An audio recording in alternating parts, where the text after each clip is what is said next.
Dear students, today we are going to do the last two subunits of creative writing, and I believe that after doing the last two subunits you will be a pro creative writer, and I'm pretty sure you have been practicing that as well. So we are going to do unit 4.1 and 4.2, that is narrating personal experience module and writing for the media and print media, electronic media, internet and advertising. Now as you know that print media and narrative structures are very important, so we are going to go with print media first. We are going to look into what is print media. Now communication is generally defined as a process of conveying messages from a sender to a receiver through a medium, technically called a channel. Now the message is taken to be the code, which is decoded by the receiver to understand what the sender encodes. The clarity is the soul of the message. The message which lacks lucidity may adversely affect the effectiveness of the communication. The lack of clarity often misleads the receiver, who in turn misunderstands, misinterprets, and misrepresents the message. Moreover, the same message is taken by each receiver in different manner. In accordance with the difference in the socio-cultural and political context the receiver is associated with. The emotional level or the temperament of the receiver too many differently affect the communication process, as the decoding process is affected by the message. It is the initial stage in the communication process. The source can decide what effect should be produced and which channel is proper for effective communication. The source could be the person or a mechanical TV, like a device like TV or radio. Receiver is normally a person who receives the signal, or the message is called the receiver. The feedback or the effect of the message from the sender can be perceived from the school of distance, from a distance. And in mass communication, the receiver could be a larger audience comprising of thousands or lakhs of people. Now, anything that is sent and received is called a message. It can also be called codes. The nature of the message is determined by the sender. The message could be either oral or written. In the verbal communication, the oral or written message is used. Nevertheless, the messages could be passed without verbal communication either. One's hairstyle, one's costume, one's way of frowning the face, one's way of talking, walking, running, etc., everything communicates a lot. Now the background under which communication occurs determines the function of the communication process. The temperament of the sender, busy mall where a communication takes place, a private room for lovers, a place where a funeral occurs, etc., have different kinds of output in the communication of the same message. The temporal and the special factors, the psychological and psychological aspects, contribute to the contextual significations and respective feedback of a communication. Now, channel can be referred to a route along which the message is conveyed from the sender to receiver. In a process of communication, the selection of channel is important in making a communication process effective and successful. In an interpersonal communication, channels are often more voices. One beats the other person, or the physical body is to be considered as channel. Because the channel should be physical. If someone mails to a friend or makes telephonic conversation, the channel becomes purely technical. Now, for media, it's available through internet or radio that are technically transmitted to such a channel can be ascribed to the channel as a technical media. Sometimes channel can be social in the way that many ideas and messages are conveyed through the public meetings, schools and hospitals. The social media uses both technical and social aspects of communication. Encoding is basically the act of making or producing a message. For example, speaking or ideas are put into the sound waves that are transmitted to the receiver. The process of the message transforming into the sound wave is akin to putting the ideas into a particular code that is meant for the receiver's understanding. In the same way, in a process of writing, our ideas are transformed to a particular signs and symbols, and we are coding our ideas in for signs. Now, decoding it occurs on the part of the receiver. The ideas coded into the sound waves or signs or symbols are comprehended by the receiver. Transforming the sound waves into ideas as are imagined by the source's decoding process. While reading, we are really decoding the symbols coded by the writer. Feedback is the information that is reverted to and fed back to the receiver from the sender after the process of decoding the message. Feedback helps the source to assess the message sent to the receiver. Feedbacks could be negative or positive. Positive feedbacks reassure the sender's confidence, the significance of the message, and the positive approach by the receiver. It confirms the need of the continuation of sending such messages. Once the feedback becomes negative, it becomes necessary on the part of the sender to make a reassessment. okay, of the receiver and the channel. It helps the sender to determine whether future course of action regarding the conveyance of the message is okay or not. Now the origin, let us talk about the history of print media. Now the origin of print media can be traced back so early as Roman civilization. It is used to record the significant events like birth, marriage, death. Important events were marked on rocks, big stones, skin of animals, and those days printed versions in paper were not has not been developed. It was in China where wood block printing originated, which is characterized by linking definitely shaped wooden blocks and fixing them on popular cloth or paper. Then came another development called the movable types, which also originated in ancient China. So there are a number of movable components were used to reproduce the text as and when actually needed. Now the movable types were invented by Chinese named Bisheng around AD 1040. These components were initially made of ceramic materials, and it cannot be denied that the influence of the Egyptian civilization and the Greek civilization had their own influences in these developments. In the 15th century, the invention of mechanical and movable types by the Johannes Gutenberg ushered in an era of epoch-making contribution in the field of print media. It was him who introduced the movable types to Europe, and Europe in turn thus witnessed unprecedented awakening in literature, social spheres, religion, etc. Apart from this invention of movable types made of metals, Gutenberg's use of oil-based ink for printing books, his mechanical moving types such as adjustable molds, etc., created a printing revolution throughout Europe. The use of movable types were a major development in the field of print media because different and separate characters were juxtaposed or inserted to make large number of textual productions, schools of distance education learning for the print media within the short duration compared to the manual writing followed by the monks.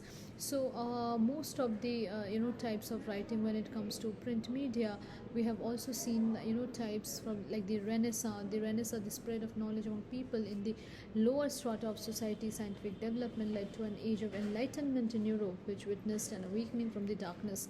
Now, in early days, pamphlets were widely used for dissemination of information and ideas. The invention of printing press in the late 15th century revolutionized the entire course of print media. In short, print media in its present form has a long and exhaustible journey of development. It's not something that has risen all of a sudden in a fine morning, but there are lots of efforts and experiments behind them. Now it has taken a long way back from the block printing, which was the original method on vogue at the stages of inception. Printing was basically replaced by movable types, as we have discussed, introduced by Gutenberg. The invention of steam-powered press, as introduced by Gottlob Koenig and Andreas Frederick Bohr, which elevated the frequency of production further. Nowadays, while cutting-edge development in the field of technology, the quality and the attractiveness of the printing has enormously soared. Offset printing is a commercial form of printing today. It will not be complete, discussion on printing without mentioning William Caxton, who popularized the printing in England through his printing press. Basically, he was a merchant and diplomat while traveling experiences in many countries. He came to experience the printing industry of the time and got influenced especially by German printing. It motivated him to establish a printing press in Bourges, and in 1946 he started a printing press in Westminster, which led to the advancement of English language and literature. Now when it comes to the structure of a news story, all the news stories are structured in an anti-pyramid style so that the major details of the story can be empathetically presented in the beginning, and the successive part goes on with minor details of lesser importance. It helps the reader to know how the crux of the story in the beginning itself, so that he can save the time if he is running short of time. Like the headline should be simple and direct. It is written in simple present and active voice capable of being understood easily. When it comes to the lead refers to the first para as a story. The lead provides the substance of the news story. The most important part of the story is included in the lead para. A lead could be written in many ways, taking in account which part of the story is very newsworthy. In news where the where maybe a major incident has happened, the lead para should be about that major incident. Now there are different types of leads. Leads can be classified as summary lead, which has already been discussed. Then anecdotal lead is the teaser lead, the question lead, the quotation lead, and so on. Now let us talk about, we have been talking about print media, now let us talk about electronic media. Now when it comes to electronic media, the emergence of electronic media was basically revolutionized the whole spectrum of communication throughout the world. The invention of radio marks the major development in the electronic communication. It was when Guglielmo Marconi set the first radio communication signals through the air in 1895, and his radio device sent radio signals from England to Canada in 1901. He was really creating a milestone in the history of electronic communication. The period ranging from 1920s to 1950s witnessed the millions of people eagerly gathering in front of radio stations to sharply listen to him.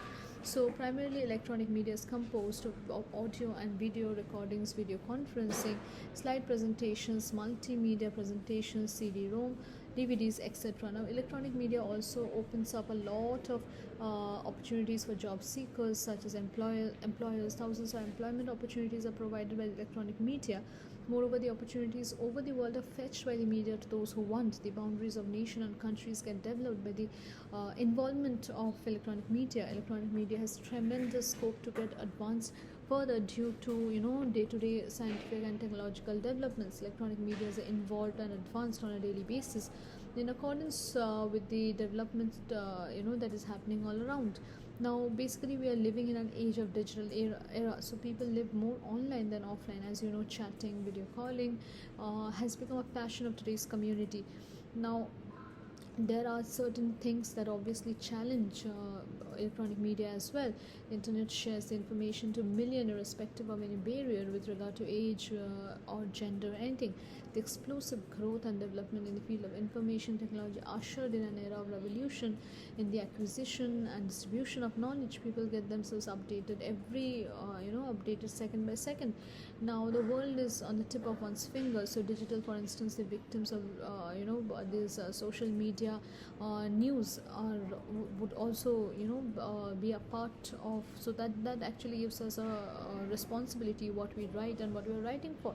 So it is very important to keep in mind that readers may have time constraints, so they can be easily tempted to jump from one link to another without sticking to the reading complete line by line, because in today's world we hardly have a time to read a very big news. So headlines should be catchy and short. The complicated sentences structure has to be eliminated.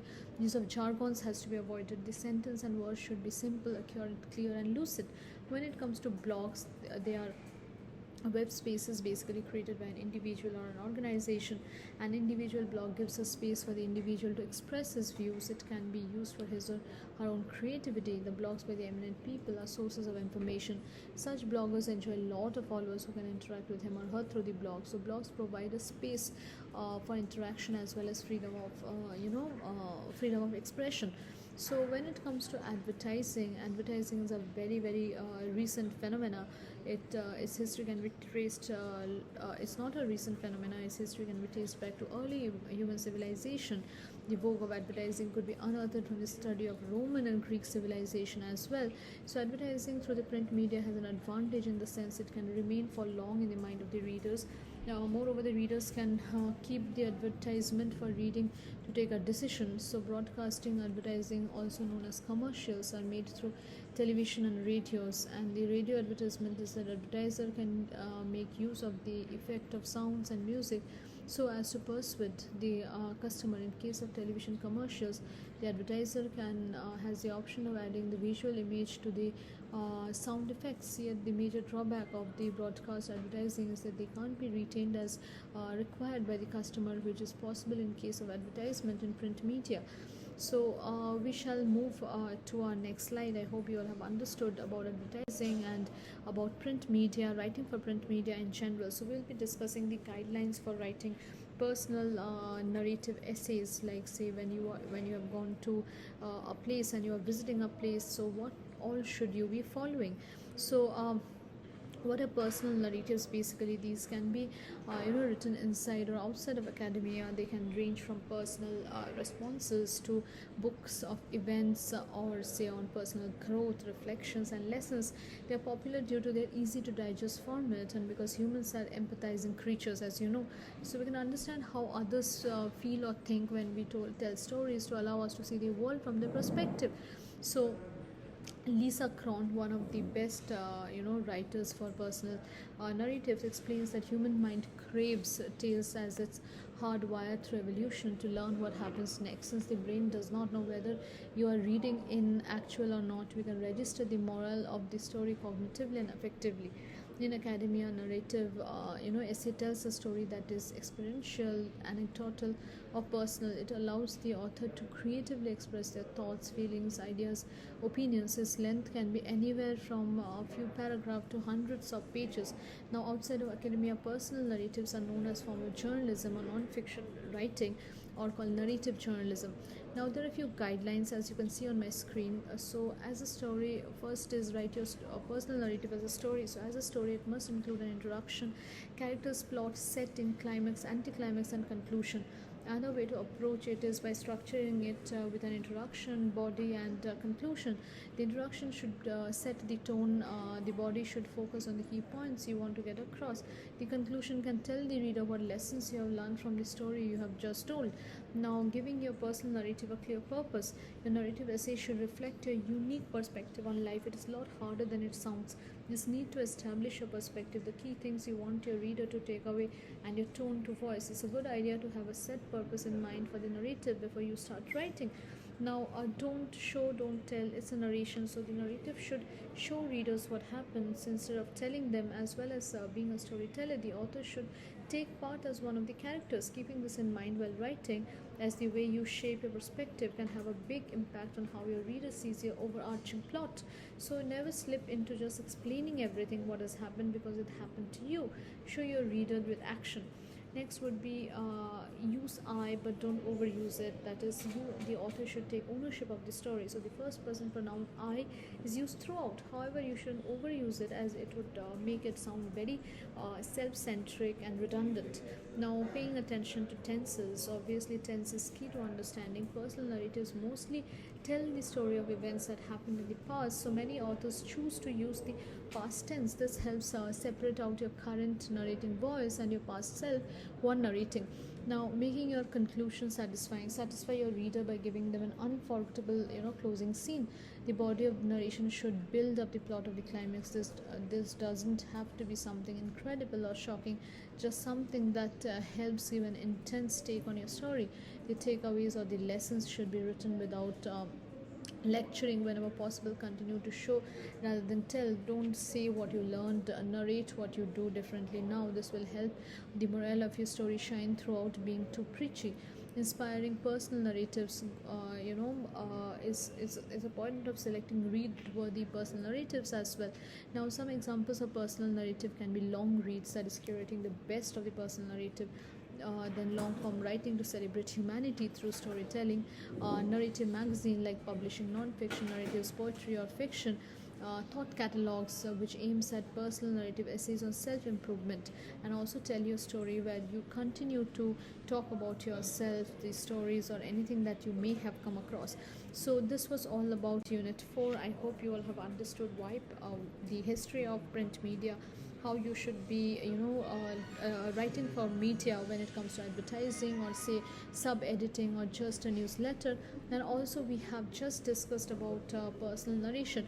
So hope you all are acing your narrative skills, you all are acing your creative writing, and certainly the skills that we have discussed throughout in our class will give you a very very good edge if you want to be a creative writer. So with that, we have finished our syllabus for creative writing. If you have any doubt or anything, you can always get back to us and we will be explaining what is all about creative writing. Just make sure that you're following your heart, you are being imaginative enough, you're being creative enough when you are attempting to write something. So that should be all from my side. Thank you.